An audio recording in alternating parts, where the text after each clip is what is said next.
People who have dated a psycho, what incident made you aware that you were dating a psycho? One day I woke up to find all the men missing from my Facebook's friends list, including cousins and uncles. My ex didn't think I noticed. Oh, so you noticed they were gone. Then you are paying attention to other men. I knew it. Creepily accurate. That makes me sad mad. I'm in med school and she threatened to stab my hands so that I could never do surgery in the future. Hey, quick question. What the heck? Yeah, if you're in a serious relationship, you shouldn't be allowed to do surgery on other girls. Didn't really understand how unhealthy she was until after our breakup. She proceeded to key whore in the side of my car about a week later because she assumed I had already started seeing other women. She tracked down every single person I knew on Facebook, including family members and the CEO of my company, to send them a fairly unflattering and risky picture. The picture also came with a page-long story of how I couldn't be trusted, as I beat her, raped her, stole money from her, etc. Had to get a restraining order and take her to court over trying to sabotage my life/career. It was super messed up and I genuinely hope she gets some help. Thankfully, I haven't heard from her in almost 4 years and I live on the opposite side of the country. Good to know you're doing well. They must have been a very difficult thing to go through. I'm curious how all those people reacted. Did they support you or doubt you? I understand if you don't want to answer this though. Thanks, I appreciate that. I think the vast majority of people realized how off it all sounded and wrote off her being a lunatic. A lot of friends reached out to make sure I was doing okay and to make sure I realized what was happening. The conversation with my boss went as well as it could have. He never doubted my story or anything. He knew me pretty well and knew I wasn't capable of doing any of those to my girlfriend. It also helped that she had called the office multiple times demanding to speak with me. When our admin assistants wouldn't connect her, she would make threats and whatnot. I was already kind of on the radar before the pictures/stories were sent.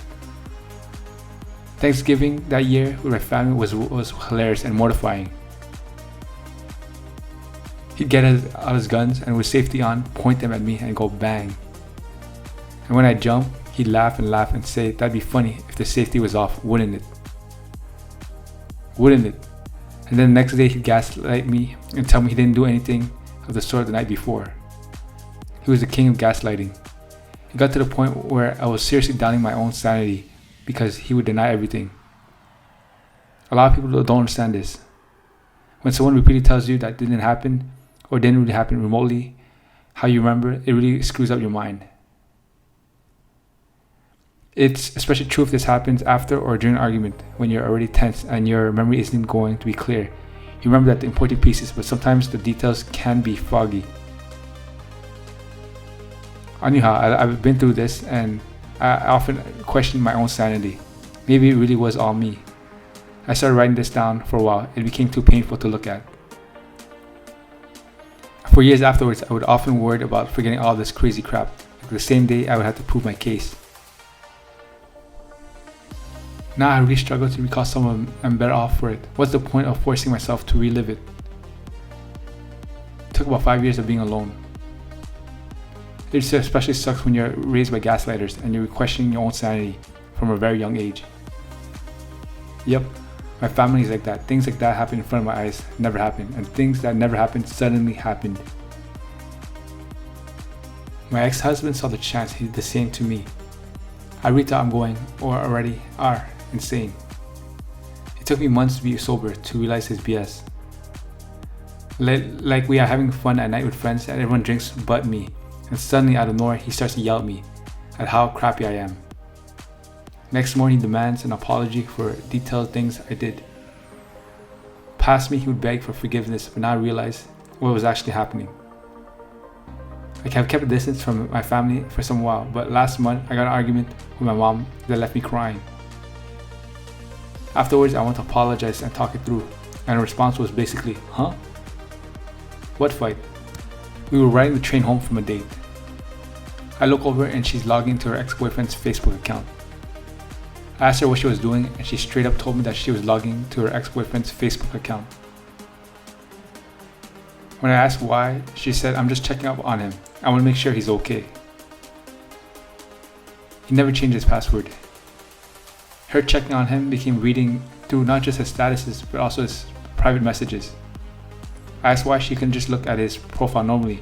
She said he blocked me. When I asked why she just couldn't text him, if that was a big deal, she said he blocked her number too. I had so many more questions, but she started getting pissed off and defensive, as then I had a long train ride home, so I let it be. A similar thing happened to me. Been broken up for 10 months. We started talking again and decided to be friends. While we were on the train, she randomly told me I changed my Facebook password. Pointed at her phone and said she used to be logged in on my account on Messenger. Didn't know what happened. Asked me to change it back to her. LOL. Keep in mind, neither of us want to get back together. She said she just wanted to know who I was talking to and know what I was doing. I need to know how this story continues. That was just the tip of the iceberg. A few other things also happened. I gave her several warnings. She made me certain promises that she didn't end up keeping. I had enough of it and realized she was too toxic to keep around even as a friend. I didn't want to ghost her out of nowhere, so I sent a paragraph to her explaining my point of view. I ended off saying I won't be back in her life at this time, etc. Sure enough, she completely ignored everything I said. Texted me in the morning asking if I wanted to go eat. I didn't reply. She sent me 5 more texts that day. Didn't reply to any of them. Next day she sends me this. Hey, since you're mad and not replying, I just want to let you know one more thing in case you forget.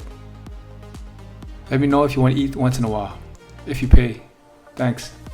It was mildly infuriating. I've never seen someone with such a lack of self-awareness and so much entitlement. Since then, I've cut off all contact with her, and it's been 2 weeks. Coincidentally, I've been getting calls from a no-caller ID. When I didn't pick up those up, I started getting calls from random numbers which were in my area code. I'm 99% sure this is her borrowing her friend's iPhone to call me, since I didn't get any of those until after I blocked her. I shaved my badge and he accused me of cheating because of it. Mildly accuses me of cheating after I started plucking my eyebrows. He demanded to know who I needed my brows to look good for, so he didn't care what they looked like. Mine accused me of cheating when I started going on to study at the very quiet library while in college. I was taking organic chemistry and some 4,000 level science classes and pretty understandably spent a lot of time studying. He was a high school dropout who played Battlefield and Call of Duty at top volume when he wasn't working at his part-time job, a large box store, and it was distracting as hell to study at home. I wound up leaving him a few years later to go to grad school, as far away from him as I could get. He wound up moving back to our hometown to start a lawn business. That's pretty much of a front for his cocaine dealing and usage. ETA, we dated for 5 years.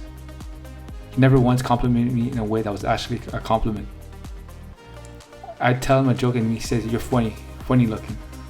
I'd get dressed up and he'd tell me I looked pretty ugly. Hardly effing here, you giant asshole. ETA part 2, for everyone asking why I stayed for 5 years and saying it's my fault for staying that long. When we first got together, he obviously wasn't the way he ended up being. He was charming, fun, sweet, and we had a good time. He didn't start being pretty terrible to me for about a year and a half. And the relationship seemed fine and then degraded. By then, I was so isolated from everyone else that I felt like I had no one but him. Keep in mind, I was a college student. I worked part-time while going to school full-time. I would have been homeless and living in a car if I left him by then. The moral of the story and the point of this thread is when you realize you were with a psychopath and left. Yeah, it took me a long time and I wish I had. I've grown and I've learned from the situation. I'm happy where I am now. Yeah, my psycho ex thought anything was a sign of me cheating. I didn't cheat. He would come home sometimes and say I tasted like smoke, and then ask me questions about where I was. When I finally asked what the heck was that about, he said I must have brought a smoker home and hooked up with him. We live with his parents and an extended family. The heck am I going to bring another guy back? We are sitting at a restaurant. She ordered the chicken cordon bleu and a side of fries. She barely has taken a couple bites, she slams a fry down on the plate. She pushes the whole thing away and states, "That's not ketchup, that's catsup," then proceeds to walk out the door. I don't know why I laugh extra hard at this. Congratulations, friend, your date was C. Montgomery Burns. Do you think she was crazy or did she just want to get out of that date? Maybe not a psychopath, but certainly a sociopath. So many little things to choose from. Here's one. In order to walk home from the bedroom to the kitchen, I had to walk through the living room.